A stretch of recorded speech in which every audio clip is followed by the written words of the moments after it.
ప్రభువైన యేసుక్రీస్తు నామములో హృదయపూర్వక వందనాలండి. ముందుగా ఇంత మంచి సమయాన్ని ఇచ్చిన తండ్రి అయిన దేవునికి ప్రభువైన క్రీస్తు ద్వారా కృతజ్ఞతాస్తుతులు చెల్లిస్తున్నానండి. మీరు బాగున్నారండి. వాక్యం చదువుకొని ప్రార్థన చేసుకున్న తర్వాత పాఠంలోనికి వెళదామండి. యోహాను గారు రాసిన సువార్త 15వ అధ్యాయం 1వ వచనం నుంచి. నేను నిజమైన ద్రాక్షవల్లిని, నా తండ్రి వ్యవసాయకుడు. నాలో ఫలింపని ప్రతి తీగను ఆయన తీసి పారవేయును, ఫలించు ప్రతి తీగ మరి ఎక్కువగా ఫలింపవలనని దానిలోని పనికిరాని తీగలను తీసివేయును. నేను మీతో చెప్పిన మాటను బట్టి మీరిప్పుడు పవిత్రులై ఉన్నారు. ప్రార్థన చేస్తాను. పరలోకమందున మా తండ్రి, పరిశుద్ధ ప్రేమ గల తండ్రి, గొప్ప తండ్రి, యెహోవా తండ్రి, అయా మీ ప్రియ కుమారుడు యేసుక్రీస్తు ప్రభువు ద్వారా కృతజ్ఞతాస్తుతులు చెల్లిస్తున్నాము నాయన. ఈ కూడికంతట్లో మీరే నడిపించిన నాయన. అయ్యా, వాక్యం బోధించుండగా ఈ లోక సంబంధమైన జ్ఞానంతో కాకుండా మీ జ్ఞానంతో మాట్లాడే భాగ్యం దయచేస్తారని మా ప్రభువైన యేసుక్రీస్తు నామమున వేడుకుంటున్నాం తండ్రి. ఆమేన్. ప్రభువైన యేసుక్రీస్తు నామములో హృదయపూర్వక వందనాలండి. దేవుని కుమారుడు యేసుక్రీస్తు ప్రభువు ఈ లోకానికి వచ్చిన తర్వాత పరలోక రాజ్యం సమీపిస్తుంది కనుక మారు మనస్సు పొందమని ప్రకటింప మొదలుపెట్టారు. అంశం ఏంటంటే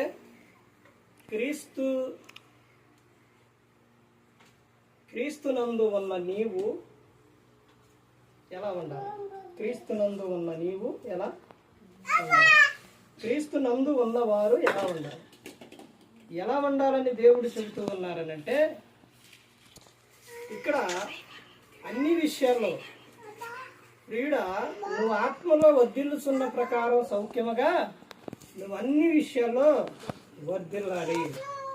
ఈ వర్ధిల్లే విషయం, ఫలించే విషయం, ఆశీర్వాదం, ఈ దీవెన, ఇవి ప్రతి ఒక్కటి కూడా అల్లకేమన్నారా కూర్చో, ఈ ప్రతి ఒక్కటి కూడా ఈ సందర్భాలు వచ్చేసరికి ఏమనుకుంటారు అని అంటే, ఇక అసలు వీటిని గురించే చెబుతున్నారని చాలా ఇదిగా తీసుకుంటారు.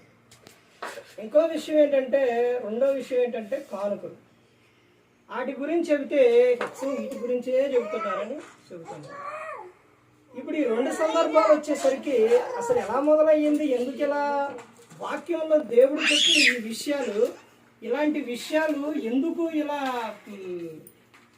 ఈ మాటలు అంటేనే జనానికి ఎందుకు అసహ్యం వచ్చింది, ఎందుకు నచ్చట్లేదు, ఎందుకు అని అంటే, ఒక్కొక్క సందర్భానికి వచ్చేసరికి ఈ ఖర్చు, ఈ సేవకులు వీటి గురించే చెప్తారు, లేకపోతే పాపం గురించి కానీ, పరిశుద్ధత గురించి కానీ, నీతిని గురించి కానీ, దేవుని రాజ్యం గురించి కానీ ఇవేవి చెప్పుకోకుండా ఇవే చెప్తారని వాళ్ళ మనసులో పడిపోతుంది. ఈ కానుకల గురించి వచ్చే సందర్భం వచ్చేసరికి ఏంటంటే, ఈ కానుకలు వీటి గురించి చెప్పి వాళ్ళు దశంభాగాలు కానీ లేకపోతే ఇవన్నీ ఇచ్చేసి తర్వాత ఇక వేరే ఏం చెప్పట్లేదని వీటి గురించే ఖర్చు, వీటి గురించే చెప్తున్నారు, ఇవి తీసుకొని వాళ్ళు వాళ్ళ ఇష్టానుసారంగా జీవించేస్తున్నారని అనేక సందర్భాల్లో ఈ విషయాలకు వచ్చేసరికి మనిషికి ఒక అసహ్యంగా, లేకపోతే ఇవి మొదలు పెడితే అచ్చం ఇయే చెబుతారు అన్నట్టు అయిపోయింది. కానీ బైబిల్ గ్రంథంలో దేవుడు చెబుతున్న విషయం ఏంటంటే, ఆదిలోనే చెప్పారు. ఏమని చెప్పారనంటే, ఇదిగో నువ్వు నా స్వరూపం, నా పోలిక, నువ్వు నా సొత్తు, నేను నిన్ను ఈ నా స్వరూపంతో చేసుకున్నాను కాబట్టి నీకు సర్వాధికారం, అంటే అన్నిటి మీద, భూమి మీద నీకు అధికారం ఇస్తున్నాను. నువ్వు ఎలా ఉండాలని అంటే నువ్వు బహుగా ఫలించాలి అని చెబుతున్నాను. ఇప్పుడు క్రీస్తు నందు ఉన్నవారు ఎలా ఉండాలి అని గ్రంథం చెబుతుంది అని అంటే, ఇలా ఎక్కడ చెబుతున్న విషయం చూడండి. నేను నిజమైన ద్రాక్షవల్లిని, నా తండ్రి వ్యవసాయకుడు. నాలో ఫలింపని ప్రతి తీగను ఆయన తీసి పారవేయును, ఫలించు ప్రతి తీగ మరి ఎక్కువగా ఫలింపవలను. ఏం చేయాలంట? ఫలించే ప్రతి తీగ కూడా ఎలా ఫలించాలి? మరీ ఎక్కువగా ఫలించాలంట, మరీ ఎక్కువగా. క్రీస్తు నందు ఉన్నవారు ఎలా ఉండాలి అంటే మరీ ఎక్కువగా ఏం చేయాలి? ఫలించాలి. దేవుడు ఎలా ఇస్తారంటే కొంచెం కొంచెం ఇచ్చే ఆయన కాదు, ఆయన సమృద్ధిగా దేవుడు ఇచ్చే ఆయన కాదు. మరీ ఎక్కువగా నువ్వు ఏమవ్వాలి? ఫలించాలి. ఇవి ఎప్పుడునంటే క్రీస్తునందు ఉన్న నీవు. 7వ వచనంలో ఏమని చెబుతున్నారు? నా యందు మీరును మీ యందు నా మాట నిలిచి ఉన్న ఎడల మీకేది ఇష్టమో అడుగుడి. మీరు ఎలా ఉండాలంట? మీరు బహుగా ఫలించాలి. అలా ఫలించడం వలన జరిగే విషయం ఏంటి? ఏం జరుగుతుంది? ఇప్పుడు ఉదాహరణకే ఒక విషయం, ఇక్కడ కూడిక సందర్భం కాబట్టి, ఇప్పుడు మాత్రం వారి తోటలో ఓ మామిడి చెట్టు, లేకపోతే ఒక చిక్కుడు చెట్టు, లేకపోతే ఇంకా ఏదన్నా ఒక పండు చెట్టు వేశారు. వేసినప్పుడు ఆ చెట్టు బాగా ఎక్కువ, ఆ చెట్టు అంటే చెట్లను ఒక చెట్టు బాగా ఎక్కువగా ఏమైతుంది? కాయలు కాసింది.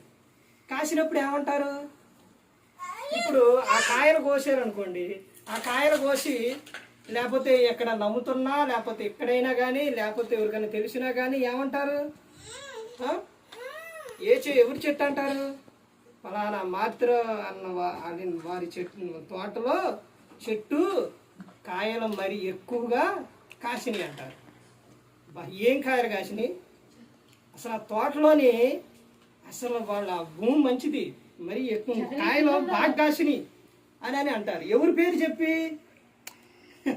యజమానుడి పేరు చెప్పి, అన్న పేరు చెప్పి చెబుతారు. అలాగే ఇక్కడ ఈ సందర్భం ఎందుకు చెప్పానంటే చాలు బాబు.